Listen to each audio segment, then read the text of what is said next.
And that's the doors, and we have one in each stage. So first stage is cut the whole metal out and replace it, and then use that green fiberglass bundle because this is stable in wet condition. It's meant for pretty much boats, so it's really good.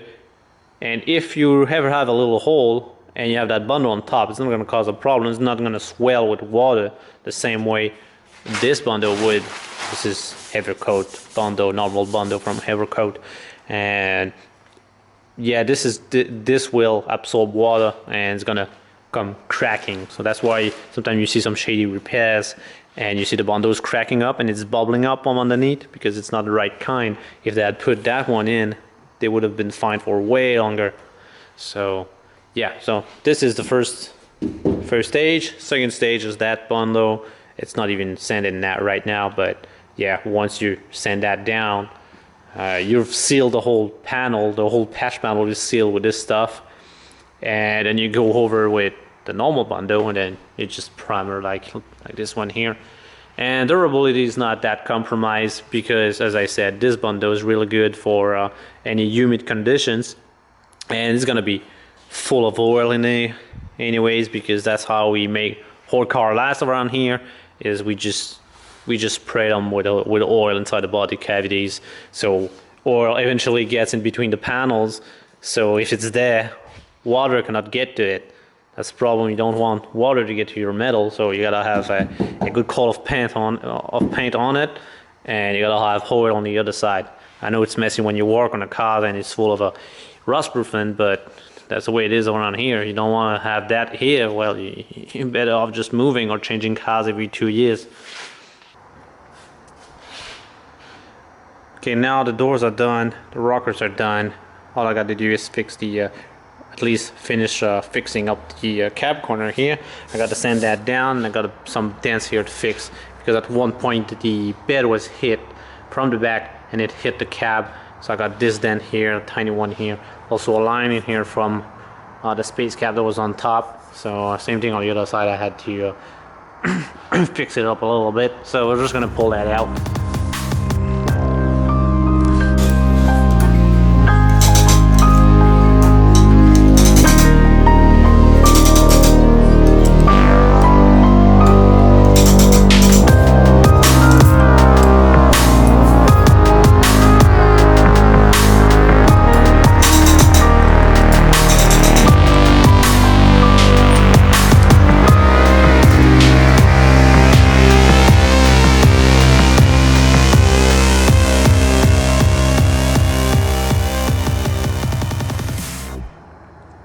So that's before.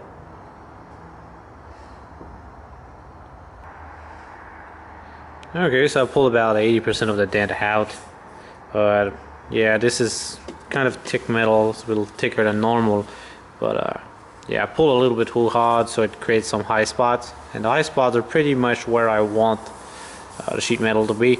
So I'm going to pull the low spots now, and I'm going to be more gentle.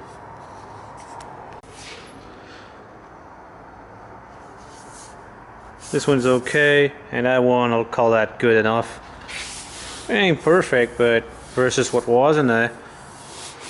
Now it's got the correct curves, a few low spots, just a bit of a touch up on with body filler. It's gonna be just fine.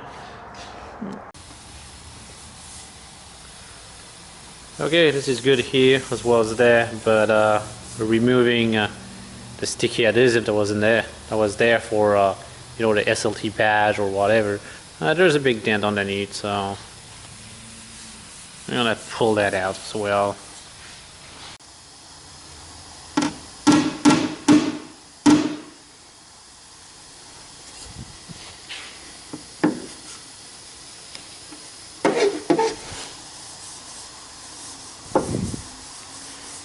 Perfect. No bundle on that one.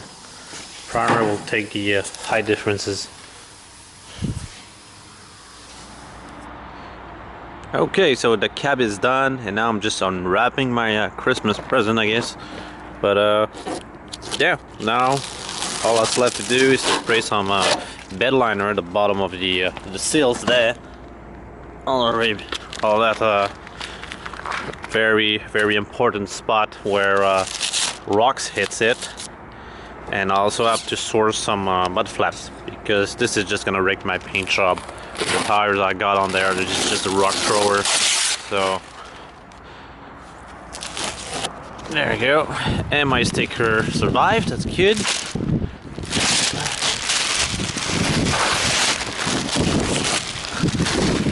And then from this point on, it's just sanding and spraying. So this is the fun part now. All that prior to that was just pain in the butt, but now it's just sanding, block sanding that, making it straight and smooth, and spraying it. I started taking off the fenders. Still got to remove the batteries because yeah, there's a stud there and it fits, and the battery tray holds into this stud here, which also holds the coolant bottle, so I couldn't just pull it out and run without it. But the other side I was able to. So yeah, all the area underneath there totally gone. So this is all it looks when you remove the fenders, which could be an option if you want to do a big service on the engine. And here is the manufacturing date of your cab. It's right here. This is all the number. So this is my truck here. So it was built on the 12th of December at 1737, or inspected at the time. So there you have it. That truck was built just before Christmas.